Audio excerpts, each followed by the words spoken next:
Good afternoon to everybody and welcome to the Chicken Box. We're so glad to have you, and we're going to invite you to get your favorite beverage or your lunch and maybe your breakfast, depending on where you are in the world, and join us for an exciting conversation this afternoon. I am Frances Tony Draper, a CEO and publisher of The Afro, and I am your host for this afternoon.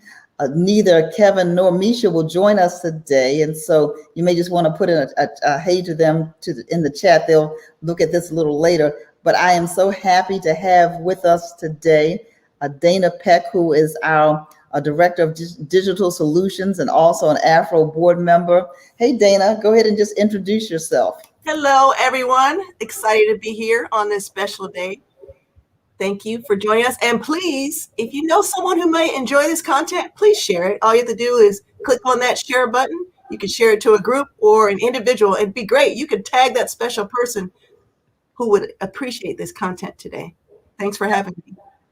Absolutely. And so this is the show where we say, don't be a chicken, get on the box. And so your box is your platform. This is where you can share your opinions, or you may have some fact-based research on topics. That's what we're sharing on topics important to Black people.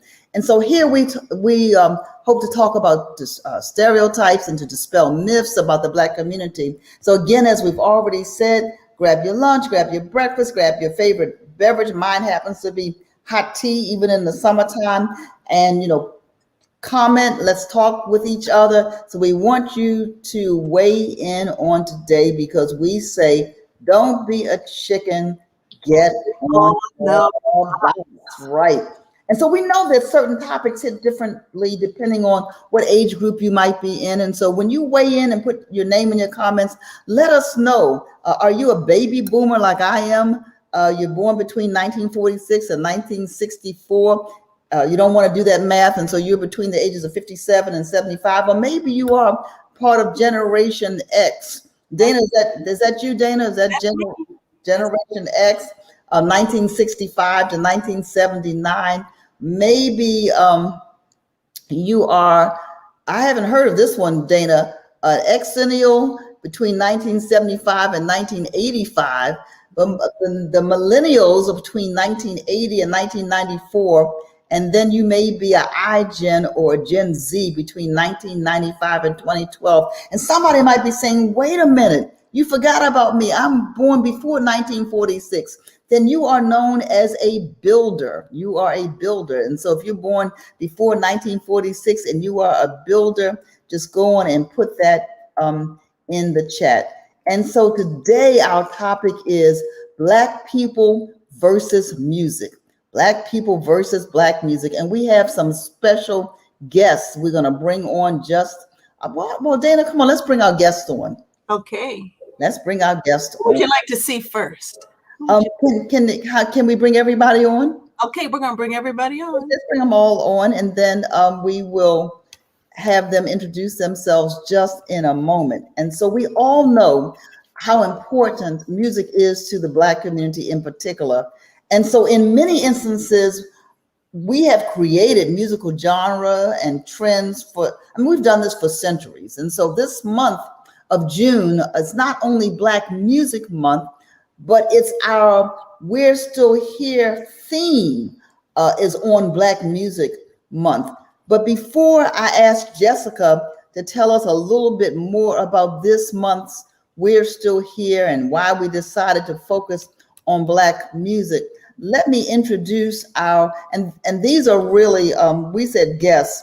These aren't guests to the Afro. They're guests on the Chicken Box, but these are part of the Afro team in one way or the other.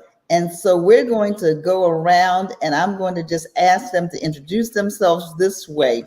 Tell us your name, of course, even though your name is showing on the screen. Tell us what you do here at the Afro. These are all Afro team members. Tell us what generation you're in, right? And tell us really quickly, don't tell us why, just tell us what your favorite genre of music is. You got it? So we want your name and what you do at the Afro, right? what generation you're in. That may go along with your name, and what your favorite genre of music. And I know if you're like most of us, you like a lot of different music, but if you could just pick one genre of music, and we'll ask you about that a little bit later in detail. All right, I'm going to actually start in what I hope is a reverse order. I hope I don't mess this up. I'm going to start with you, Nico. So give us your name, generation, what you do maybe occasionally for the Afro, and what's your favorite music? Okay, my name is Nico. I with the Afro, I sometimes do like interviews for them. My mom takes like videos of me. I recently did one for the vaccine. I'm from Gen Z, and my favorite genre is rap. All right, thank you, Nico, and welcome to the Chicken Box. Let's see who would be next. Jessica. Yes, well, hello, everyone. My name is Jessica Dortch, and I am the news editor for the Afro. I'm a millennial, and I believe I'm at like the bottom of my generation, but I am still a millennial.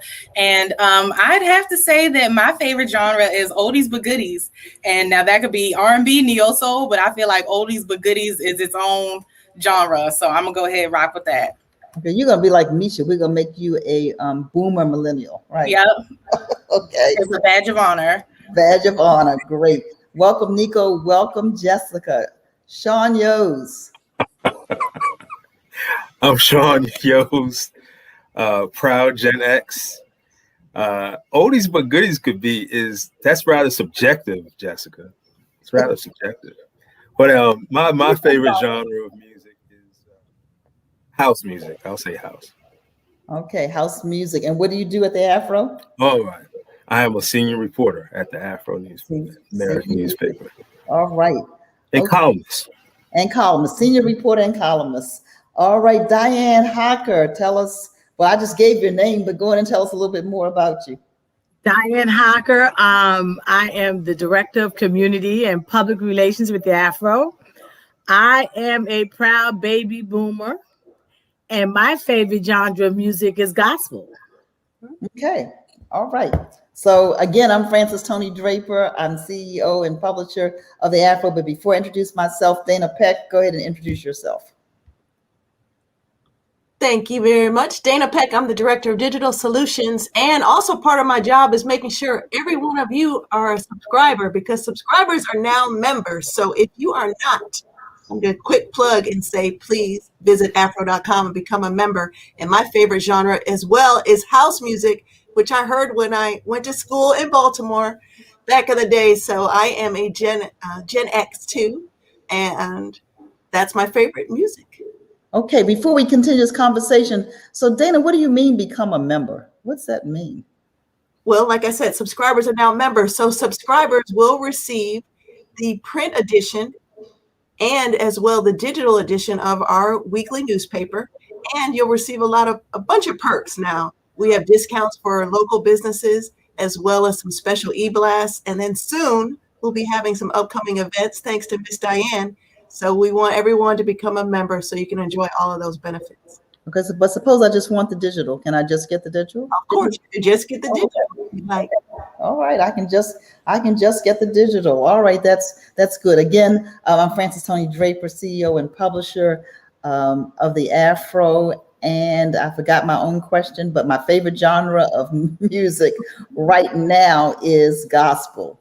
It's gospel music. That is also my favorite genre of music. And so weigh in. All right, I see a Gen Xer there. I saw someone else say Gen Xer. All right, Marsha Turner Hubbard loves, that was fast. Put that back up there. Sorry. She loves smooth jazz, remakes of hip hop and R&B, especially Black violin. All right. I like that too. Okay. Yep. All right, Marsha Turner Hubbard. We love that. Bonnie Deans is a Gen Xer. I think I saw Chippy weigh in. And so welcome to everybody. Chippy Bass is a baby boomer. All right, Rico Crawley, good to see you. Peace and blessings to you as well. Rachel Humphrey, I saw that you were on as well. And so come on, weigh in. Let's see who's with us this afternoon. Let us know. All right. Raflita, I hope I didn't mess up your name. Gilliam, a baby boomer. Come on, any other Gen X 1973, Marie Borsham Banks.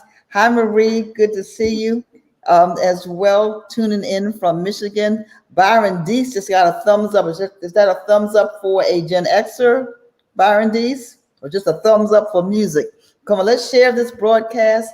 We want to get as many people. Rachel Humphrey out of ATL, out of Atlanta, Well, let's jump into the conversation. So for the entire year and the rest of the year, the Afro is dedicating one whole issue, an entire issue, every page, every month to one subject.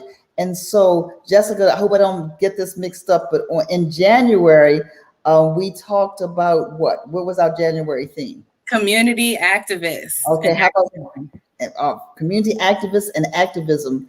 And in February, Jessica, we had Black First. Black First. There were lots of Black category. And then in March, Ms. Derby, you're gonna get me on these. I believe it was. Go ahead. It was African American health, right? Yes. Health. Okay. There we go. Maintaining health. That's what it was called. Okay. Yeah. And in April we did. Go ahead. Yep. It was wealth. It was Black wealth. Mm-hmm. Black wealth. Yep. Black wealth. Building Black wealth. In May, we did some. If Lenora Housey was here, she said we did her favorite subject, and that was what? Food. Oh, it was all about food, and it was so delicious. So if you have not gotten your copy, go get it. Become a member so you can have it, because it was scrumptious, y'all. Those stories. Go check it out. Yeah, it was 28 pages of nothing but food. But we also talked about food deserts, and so in the Chicken Box we focus on food. And now we're in June. It's Black Music Month. And in a couple of weeks, we will publish an edition. And I'm a digital kind of person for my news. I'm a boomer, but I'm a digital kind of person. But when it comes to those special editions, I love to see them in print because they're colorful and it's everything in one place, right? But what are we doing for June, Jessica, if you and Sean can help us? Yeah, so it is all about Black music. We're talking about the legends, music throughout the decades. We're talking about gospel. We got some big gospel groups in there throughout the decades. Obviously we're big names like Marvin Gaye, Aretha, all of Motown, really. Stevie, we're talking about Soul Train music and, Black music and TV and everything like that. And Sean, help me out about it if I missed anything. First of all, let me say happy birthday to the incredible, immortal Curtis Mayfield, since we talk about Black music, one of the greatest that ever did it. I know that I'm writing about the 70s supergroups in the issue, which is when you think about the groups of the 1970s, you could have about 50 of them who could rank in the top 10. Legitimately, so it's a big story to write. Yes, it but is. Yeah, we're doing that, and the influence of disco on popular music. It's a lot to talk about. I think, and Ms. Draper, I don't know if you agree. I don't know if everybody agrees, but I think the 70s was the most important decade in popular music, in American popular music. When you think about all the contributions in the 1970s, when I talk the songs, the albums, and the artists, I don't think there's a decade more important in popular music than the 1970s. I'm willing to argue with anybody who wants to fight me on that. Okay, well, this is the Chicken Box where we speak our truth, and so we're going to ask our viewers to weigh in on. Sean Yo said he agrees, or he believes that the 70s was the most, this is not his words, but most impactful, most influential decade for Black music for lots of reasons. And so anybody want, any of our panelists want to weigh in on that? What do you think? Diane, Jessica, Nico, Dana, anybody want to agree or disagree with Sean on that? Oh, I completely agree. 70s R&B, give me that any day. And when I was talking about the oldies but goodies earlier, that's what I was talking about. Okay. Yes, I love it. All right. So yes, I grew up in the 70s. That was my music. And so now that I have other music to compare it to, we are by far the best decade in the 70s. All right, Donald Reimer says it was the 60s was the best. Let me ask our young 70s, Laura Phillips Bird, I see you're weighing in on the 70s. Let me ask our Gen Zer, who showed me something earlier before we went on the air. Nico, show everybody what you have in your possession and tell us about tell us what it is and why you have it and what you think about it. So this is Earth, Wind, and Fire. This is one of the albums on vinyl. It's really important to me because when I was growing up, my dad used to play, I think it was, it's called Good Time on here, like all the time. And I saw it in the record store. I just had to get it. It's on my record player right now. I'm playing it. It's just super quiet. And yeah, it's a really important album for me. It's not my favorite, but to me, it has the most meaning. Wow. All right. So there you have it. Nico, how old are you? I'm 13. 13. So here we have it, right? From a Gen Zer, 13-year-old. And he says that Earth, Wind, and Fire, he had to buy it, the vinyl version, right? Yeah. And he's playing it now. And so Nico, you said it was important to you. What's important about it? What do you like about it? It was just like, it was my dad's favorite song. And I get a lot of my music taste from my dad. He would always play a lot of Bob Marley, the Wailers, like all that. And that's what I grew up around. He said he would play that because he wanted us to know what good music sounded like. And it works. Like I'll listen to really anything if it sounds good, if I'm being honest. I can go from country to R&B to blues to jazz to disco, anything really. Okay. All right. Now we have a lot of different opinions. Thank you all for weighing in. Some of our listeners, viewers are weighing in. Dana Peck. Let me get Dana, and then I'll go back to you, Sean. Dana Peck, what saith you about about Sean's statement about the 70s? I don't know. I'm a 90s. I'm loving the 90s. If I had to pick an era, I would say the 90s. I can appreciate the 70s definitely, but I'm a 90s kind of music lover. Okay. All right, a 90s kind. So we have a Gen Xer pushing for the 90s, and we have a Gen Zer who's appreciating the 70s. I like it. Sean Yos, what did you want to say? Well, Nico also said that his favorite genre was rock and roll. And if you want to go to 70s rock and roll, I know Nico knows about 70s rock and roll. If he loves rock and roll, I think he said rock. I said rock. He said rock. That's what I mean. Rock. But big difference between rock and rock. Well, that's true. I meant rock, but 70s rock was an incredibly influential era. Also, I mean, Led Zeppelin and some of those other bands. All right, Crosby, Stills, Nash, and Young. See, now I'm dating myself, right? Okay, and even the Beatles. So yeah, because I'm a person like whoever else said it. I like all kinds of music. I grew up listening to my grandfather liked German opera, y'all. German opera. But anyway, we are influenced about that. But so speaking of music, there's some stereotypes about it. There's some history of music. One of our viewers said they're glad we're focusing on Black music because June has been Black Music Month before it became any other kind of month, right? And so we at the Afro, we want to lift up the contributions of African Americans, in this space, because we own this space, y'all. This really is our space. Dana, why don't you give us some of the history behind Black music? I was on mute.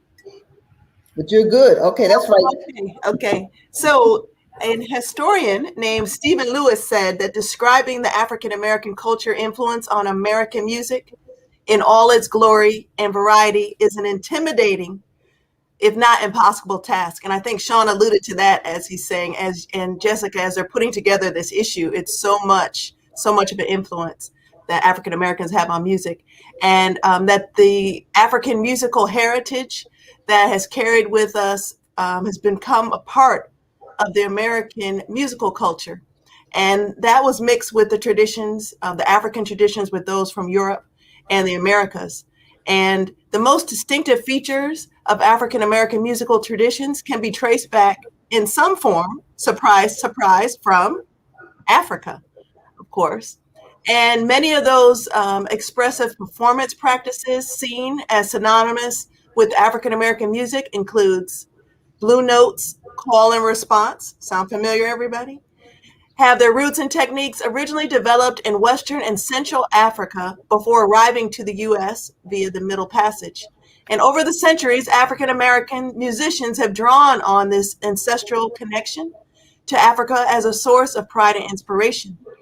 And around the 17th century, the music of African Americans is a hybrid of the musical traditions of Africa, Europe, and Native American cultures, along with other influences from around the world. Many of us commented that gospel music is one of our favorite genres. And that sacred music, the earliest forms of that musical expression was in America were based on Christian psalms and hymns and merged with those African music styles. And those spirituals became an oral tradition that has become a part of our Christian values while addressing the hardships of slavery. And that's some of the history. And so maybe I don't know if you'd like to reflect on some of that before we continue with some more of that history of African Americans and music. Wow. I mean, it's rich, right? It's deep. We have deep roots in music, as Dana said. Didn't start in America, but in Africa. And so those of you who have traveled to Africa, and I know a lot of our viewers may have done that, you'll notice as I did when I went to East Africa. Sean, you went to Uganda as well, and music is just the messages in the music. But not only do we have this rich history, but there are some stereotypes about Black music. That Black people, and these are stereotypes, they're not the opinions of or views of the Afro, but that most Black people rather created most styles of music, or most music is influenced by Black people and artists. Black people are the main stars of the music industry. This, I think people say it's a stereotype, but this may indeed be a fact, that we're the stars, but not necessarily the business people in the music industry. And we're looking at all of these documentaries now. We know that a lot of our artists were taken advantage of. That Black people find music in everything, that we sing, that we make sounds about anything, that music is key to Black traditions, and music is found in all facets of Black culture. Let me ask our guests, and again, if you're just joining us, welcome to the Chicken Box, where we say, don't be a chicken, get on the box.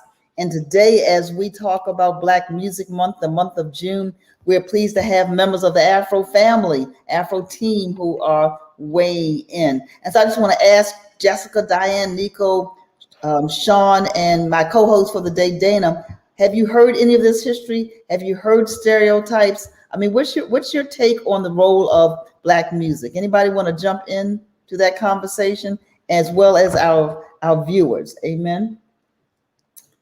Go ahead, Jessica. You look like you want to jump in. Okay, well, I will. I'm not surprised at all to hear that all of this has stemmed from Africa, much like everything else has stemmed from Africa.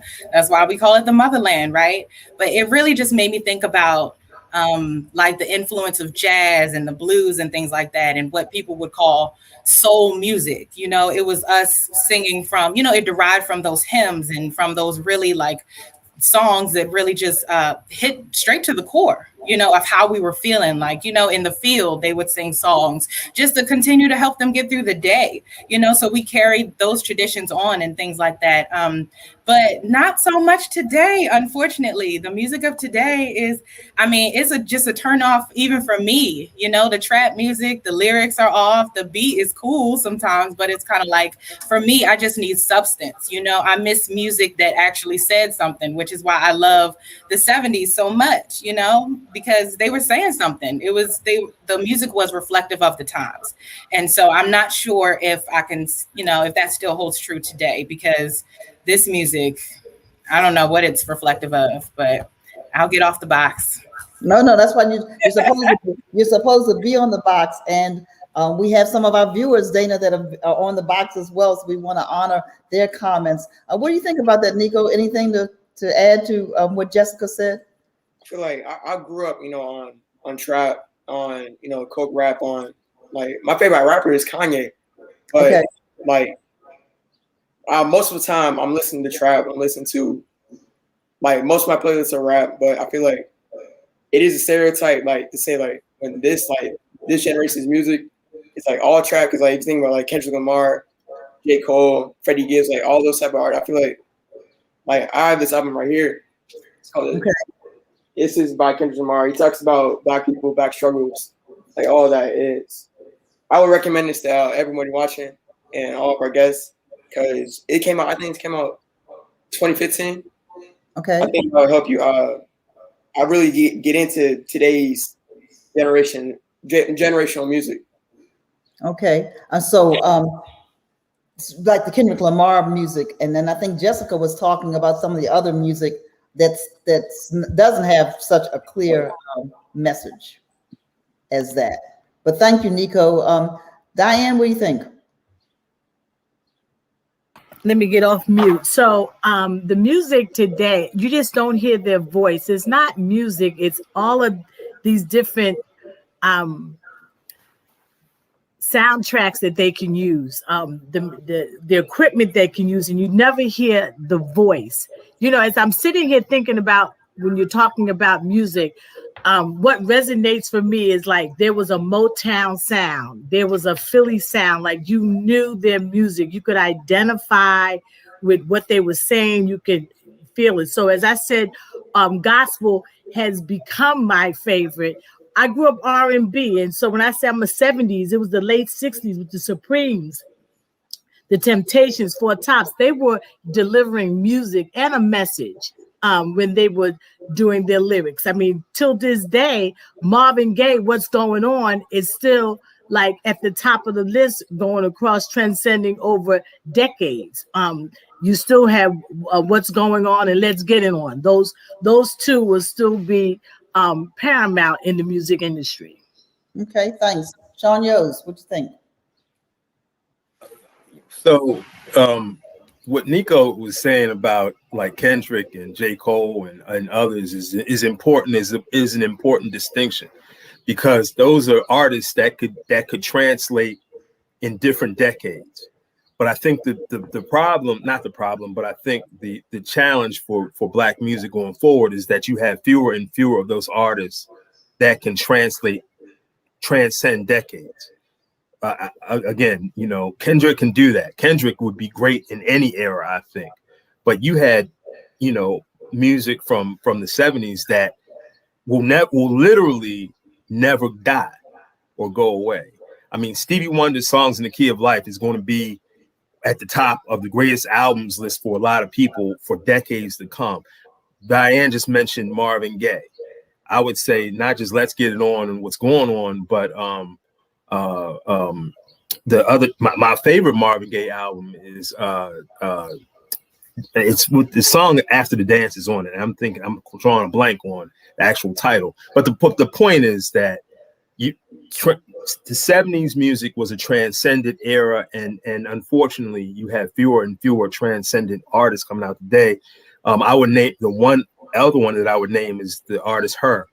There are others, but you know, I think that's the challenge here. Okay, thanks for that. I know our viewers are weighing in. Dana, if we could, let's see what some of our viewers are saying. Dana, before you give us any more history, do we have all right, so Chippy Bass says, listen, this is the box where you speak your truth, right? So your truth is your truth. Chippy says 70s music lyrics helped us see life within our own life, especially when others didn't understand you and what you were going through even now. Thank you for weighing in, Chippy. Anybody else to have a comment, Dana? The 70s was filled. Okay, yep, that is true. A lot of LSD, PCP, more drugs, a lot of drugs. People talk about drugs today, but there were a whole lot of drugs associated with music and artists in the 70s and before. All right, so David Johnson, thank you. The 70s was ushered in by Isaac Hayes, Sly and the Family Stone, Motown, Gamble and Huff's Philadelphia Sound Machine with Teddy Pendergrass. Right, what's not to love about the 70s music? I'm with you, David Johnson. Barbara Turner says nothing beats the full band sounds of the 70s and 80s. Tower of Power, Kool and the Gang, The instrumentality with the horns all the way through. That's that 70s music. Okay, Marsha Turner Hubbard. Yep, your collection is all over the place. You have to have all genres and all moods, right? Bill Rhoden and Bill Rhoden, some of you may know his name, used to work at the Afro. We had a collection. When I say we, he had a collection, I had a collection. We would kind of discuss about who was what, but we actually had a collection, y'all, in alphabetical order, with names in a box, right? And to talk about what music meant what to us. And so in the 70s, I heard somebody say they liked the 60s, but I hear a whole lot of folks saying the 70s. But then I see we have some, looks like we have a lot of baby boomers listening today as well as others. And so if you're just joining us, you have joined the Afro-American Newspapers Live. This is the Chicken BOXX, BOXX. Don't be a chicken. Get on the box, where you can speak your truth, where we dispel myths and stereotypes. Dana, you said earlier, and you may want to jump into this earlier conversation, but you said there was more history. What else did you discover looking at the history of Black music? Well, when preparing for today, I was really interested in the influence that African Americans had on military music, as well as the music for empowerment, which we are seeing more so today.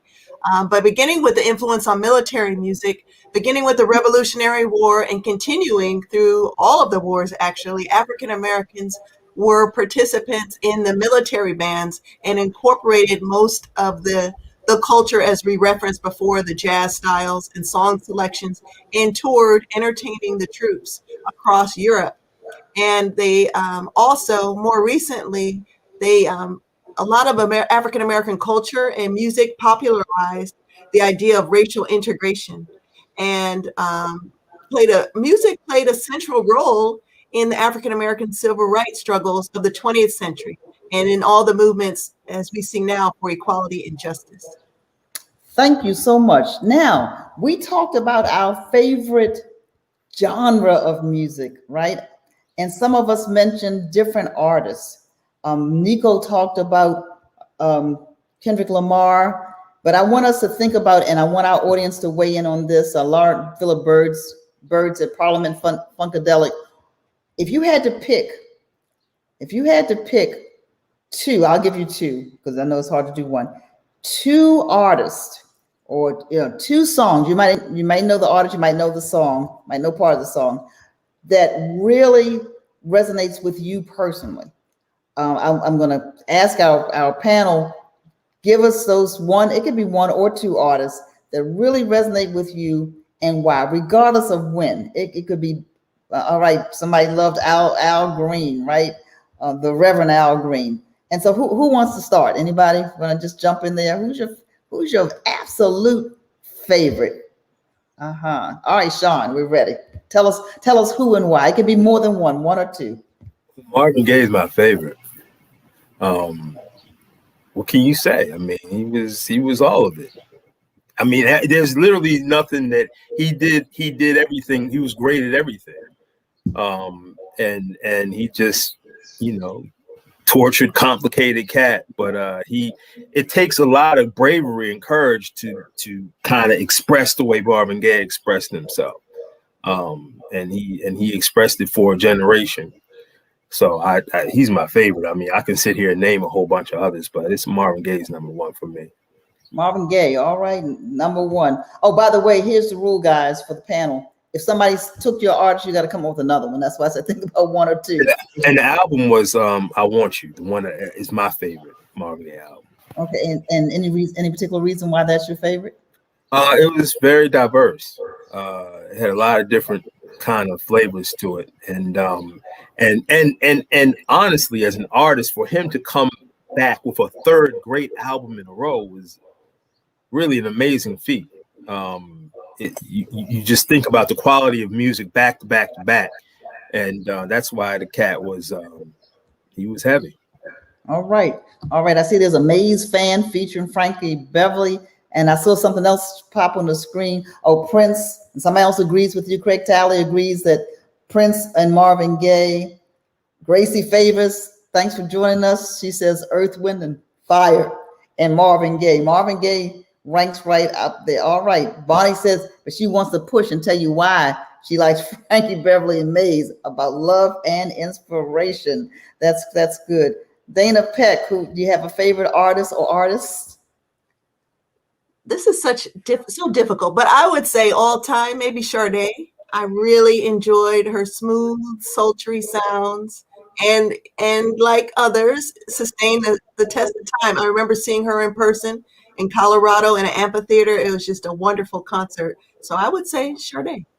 All right, Sade. So we got Gaye and Sade. They're rhyming there. Anybody else ready to weigh in before I call on you?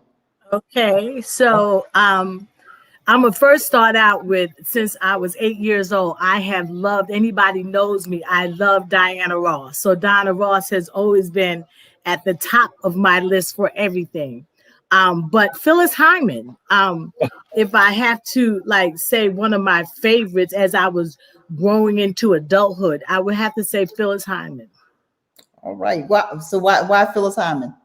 Phyllis Hyman just, her lyrics just would just speak to me and get me through different periods of my life. It's like she had a song that just resonated to my spirit, and she got me through. And I would just play the album, one particular, Meet Me on the Moon, but was one of them for every mountain or something about climbing the mountain, and it just really helped me during that time. So Phyllis Hyman, I would say, would be the one that holds the crown in that area. But Diana Ross, since I was a little girl, because her name was Diane and my name was Diane. So I just grew up with that. And look, and she sings. She sings, and so do I. Yeah. All right, we might do a little concert before it's over. There's so much talent within our community. And so, yes, I've heard you sing. So get ready. We might get a song out of you. Sean, you want to say something before somebody else jumps in? Phyllis Hyman is my #1 female artist. She's really technically my #1 artist of all time. Okay. So I know I said Marvin, but Phyllis Hyman really is. She tragically she killed herself on my birthday. Yes, in '95. My 30th birthday. Well, that's another whole subject: the torment, the things that Black musicians have historically gone through and still go through. Also a talent. She did Broadway, Sophisticated Ladies, and Diana Ross. Can I say real quickly, the Upside Down album? I was about 15 years old when that came out. That was a young boy's. It was a great time. It was a great time. Right. I saw Diana Ross in person recently, and she's just such a show person. just consummate entertainer. Nico, your favorite? I'm gonna say Kanye and Bob Marley. Okay, tell us why. Wow, Kanye and Bob Marley. All right, tell us about either one of those. So I think for Kanye, for me, he's the GOAT of all GOATs for me. I think he has one of the best discographies of all time. All hits. I don't think that was a 10 out of 10 for me. It's like I've always listened to him. I think so, 9. So I've always appreciated him. Yeah, and Bob Marley, I just grew up on him. Before you leave Kanye, what did you think about his entree in the gospel music? Oh, I thought it was amazing. I do miss the old Kanye, but it wasn't a bad album at all. And I think it's better for him because it's something that he wants to do. And I think it's called the Sunday Service Choir. They're amazing. And it's angelic. It's so pure, and I can't explain it. Okay. Looks like we got a music critic on our hands here, Jessica. Yes, it does. What a range. And then Bob Marley on top of that. Okay. So Jessica, choose your favorite. Well, I want to comment quickly to Nico. So are we, because you said old Kanye, are we talking about old Kanye? Because anybody who knows me knows that I am a true Kanye fan, but I am an old Kanye fan. And I always have to make that distinction because, although I respect him as an artist, he is a true artist, and I respect that, your music grows and evolves with you as you grow and evolve. But he lost me there for a minute because it got a little weird. But I really, really love his earlier albums, like when he first came out, Late Registration, College Dropout. I mean, that was the Kanye that I know and love, and I mean, those albums, that was everything for me. That was me, my teenage years growing up. But for me, I'll give one singer and then I'll give a rapper. I would definitely say for a singer, India Arie. I know it's not a name that, we hear a lot about anymore, but I love me some India because it's like her music is just it just speaks to me right where I am, much like everyone else has said. And, for me, it's all about the words. So I need music that's saying something, that's, making me feel a type of way or reminding me of the good times or something, So I love that soulful sound that she has. And, her voice is just amazing. That girl can sing for days. She can sing her face off. I love it. But, honestly, I was kind of torn because I love me some Lauryn Hill, too. And Lauryn is a true artist herself. And I mean, the Miseducation of Lauryn Hill, that album, that transcends generations. And, if we're talking about that. But so for the rapper side, love me some old Ye. And I have to classify like that, old Kanye. But more so like nowadays, I'm leaning more towards J. Cole, just because he's giving me what I need in the lyrics department. He's really saying something. And you have all these vinyls, Nico. Do you have a record player? I mean, obviously, I feel like you would have to have one. Okay. You old soul. But yeah, so definitely J. Cole for me, because he is saying something. Especially his latest album. Oh my goodness. It's on repeat. I love it. So yeah, that's what I would have to say. Well, that's great. I think we heard from everybody. So this is a little prejudice, what I'm getting ready to say in terms of favorites, and I want to hear what our viewers are saying. But my stepmother was an artist, and I fell in love with her music from the first time I heard her sing. And you can go and hear it on Apple Music and Spotify. But her name was Demita Jo, and Demita had one of the purest voices that I'd ever heard. And I love 60s and 70s music, but Demita, she did that answer to, whoever did Say the Last Dance for Me, she did the answer to that, and it made like the top charts. But what I loved about Demita was just the pure clarity of her voice. You didn't need anything extra to make her voice sound really amazing. And she was a jazz singer. So as a child, I got a chance to travel all over the world. They would just let me slide underneath a table or something if they were doing the nightclub scene, but to really be a part of that. But speaking of different genres of music, let me look at our time. Okay, we got a few more moments. I want to give a shout out though to Black classical musicians as well. We talked about a lot of different genres, but we had to have so many, the Roland Hayeses of the world, the Marian Andersons of the world, the Leontine Price of the world, those who play in orchestra, and those, as I said, who sing classical music as well. If you take Robert McFerrin, for example, he was the first Black man to sing a leading role at the Metropolitan Opera. And so the range is wide, right? It's not just in one box, if you will, because we are people of great variety. So did I get everybody? Did everybody weigh in on your favorite artists? Okay, we're going to shift gears just a minute, but start thinking about what your closing words are going to be. Everybody's going to get 30 seconds on the box. But before I give this Afro fact for the week, Dana, any comments from our viewers? Anything that we need to lift up? Have our viewers weighed in on what their favorite artists or who their favorite artist or group might be? We have a couple of more. We have Betty Schuler with the Drifters. We didn't hear about. Well, I'm surprised, Betty Schuler, that it's the Drifters, right? Because Betty Schuler is a music aficionado, right? And so I'm surprised you didn't say the Spinners, Betty, but the Drifters. We'll go it. All right. The Miseducation album, amazing, right? Anybody else? All right. Ah, okay, Barbara Turner. That's her. Ah, Go ahead.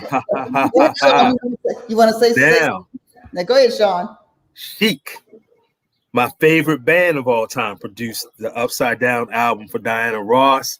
Chic, Nile Rodgers, Bernard Edwards, two of the greatest producers of all time. Now we getting into we getting deep with it.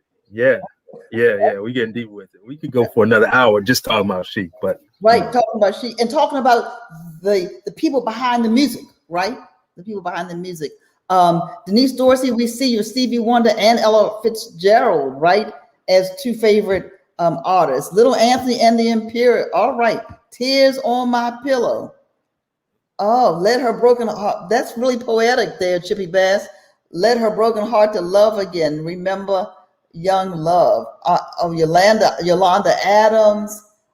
Right, led you to your true love in Jesus. All right. Best of instrumental. Nancy Wilson. Oh yeah, let's not forget Nancy Wilson or Gloria Lynn. Yeah, in that same era, right? Nancy Wilson. Yep, Leontine Price, amazing voice. Stephanie Mills, Sherry Hunt. It takes one to know one. Sherry Hunt has an amazing voice, and so thank you so much for tuning in on today as we talk about music. In fact, Baltimore, and I'm familiar with Baltimore, but other places, some amazing musicians and artists have come out of the East Coast. And Detroit gets a lot of props, but a lot came out of Baltimore and DC as well. All right, well, Dana, I've done a lot of talking. Why don't you share this week's Afro fact with us?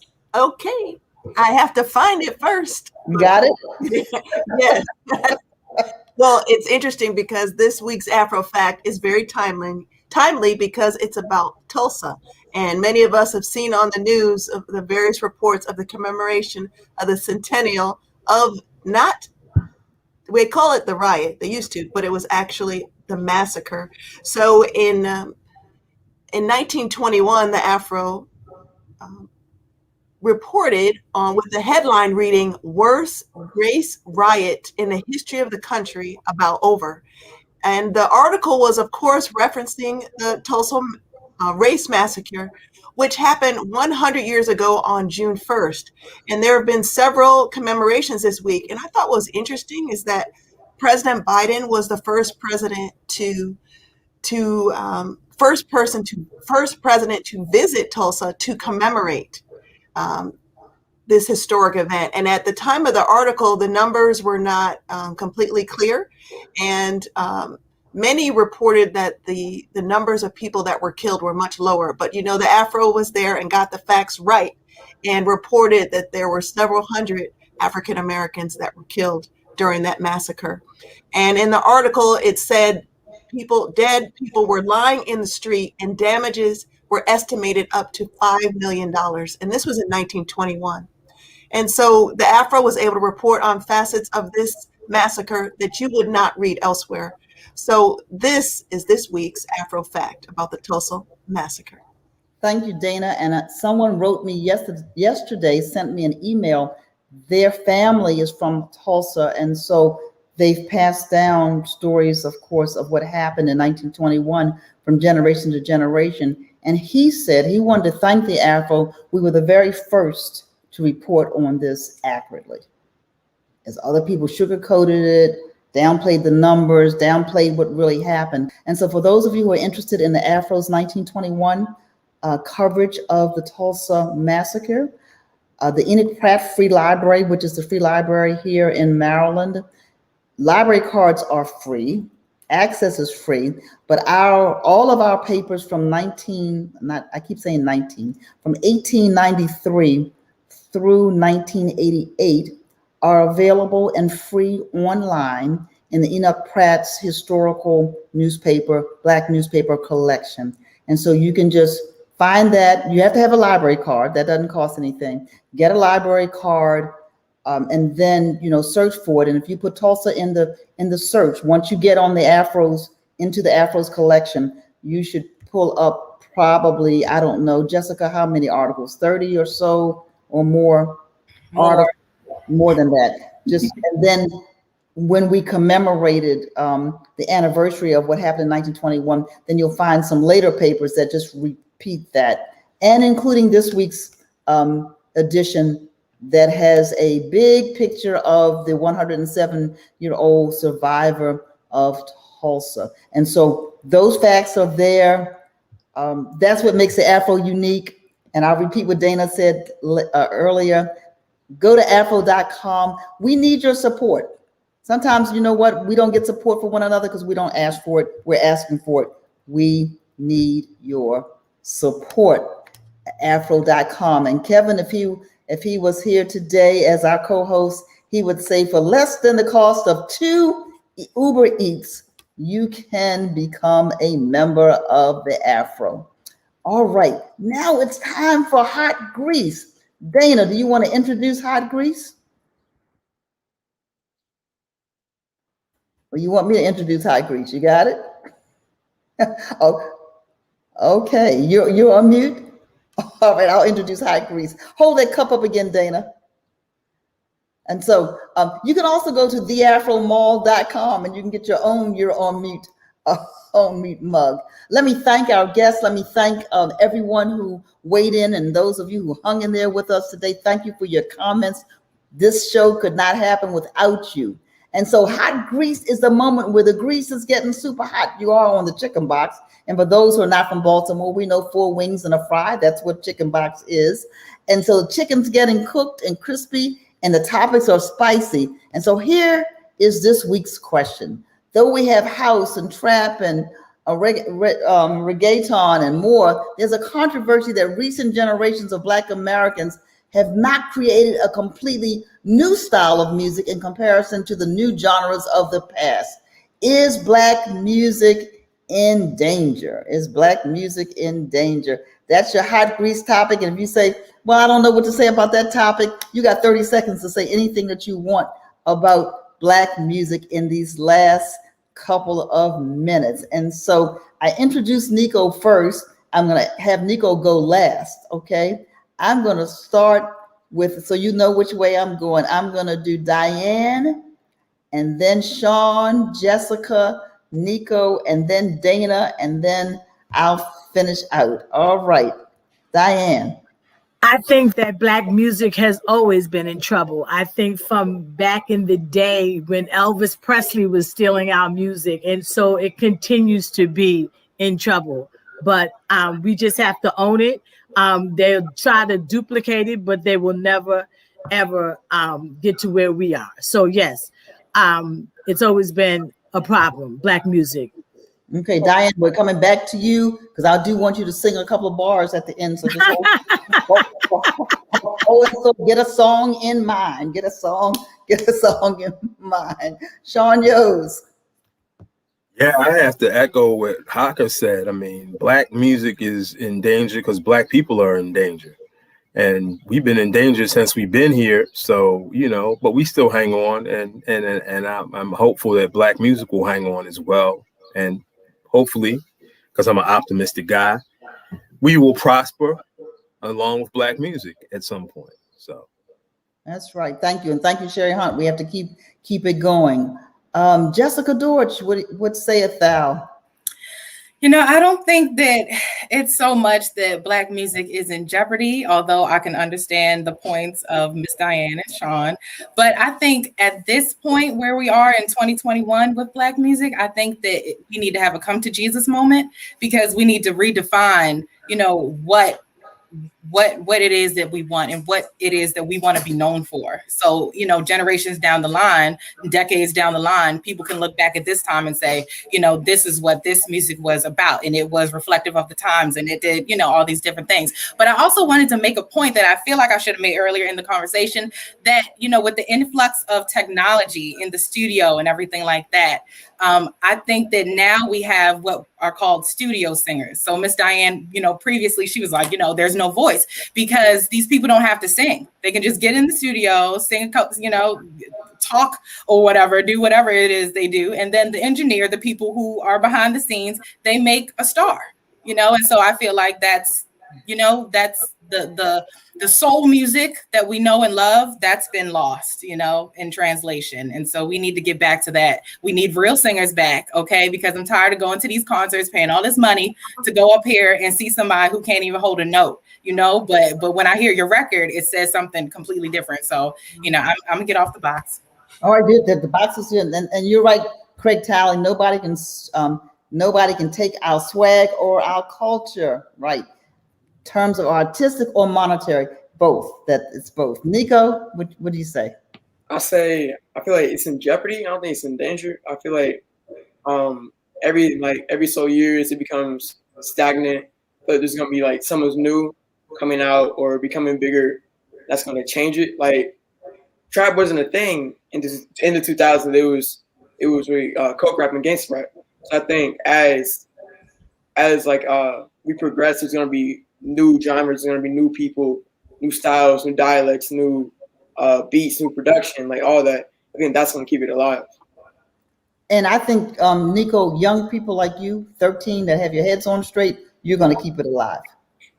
You're gonna absolutely keep it alive. Dana, Peck, what do you think? I was continuing along the line what you're saying about Nico. It's important for parents to share the love of music. Just like Nico was influenced by his dad, I was influenced by my parents. They played musicals all the time. I know all the words to Dreamgirls, Les Miserables, any of those soundtracks. That's something that I enjoy listening to today because of the influence of my parents. So it's up to us, parents. We need to share all the different music. I was a ballerina, so enjoyed classical music. My mother played classical music all the time. My dad was a former jazz musician, so some of those loves and interests are formed from the influences for whom we're around. So don't be afraid to share your music. Nico knows It Takes Two. He knows the house music from Baltimore. He knows all that music that I love because I'm sharing it. So parents, we got to share. Absolutely. My grandfather, as I said, had us listening to German opera.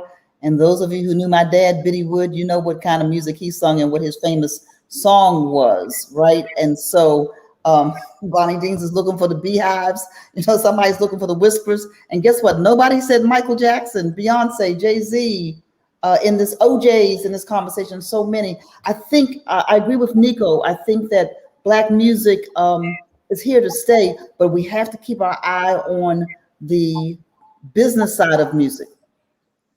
A lot of on the artist side, but we got to keep our minds on the business side of music and who's really benefiting financially on the business side, because so many of our artists back in the day, they were just used and abused for their voices, right?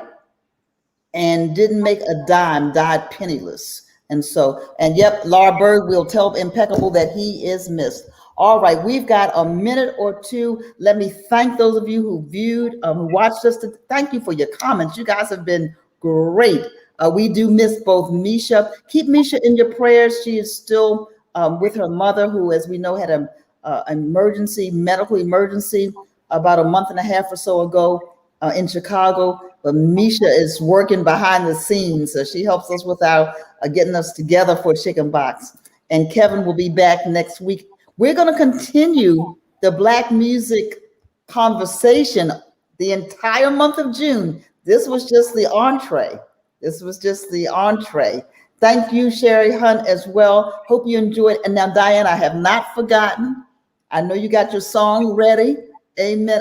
Sherry Hunt, I wish I could somehow, it's Facebook, I wish I could take you off mute some kind of way and have you weigh in. But come on, Diane, close us out in this last, you don't have to take a whole minute, but we have a minute or so. And okay. It's a cappella, and she didn't know this was coming. That's what makes Facebook Live so funny. When I say funny, I don't mean hilarious, but so fun is what I mean. All right, Diane, we're ready. Okay, you don't know what he's done for us. Sing, Diane. He gave us the victory, and we love him. We love him. The Afro loves the Lord. Hey, all right. Thank you, everybody. See you next week where we say, don't be a chicken, get on that box. All right, goodbye, everybody. Until next week, have a great week and enjoy some good Black music.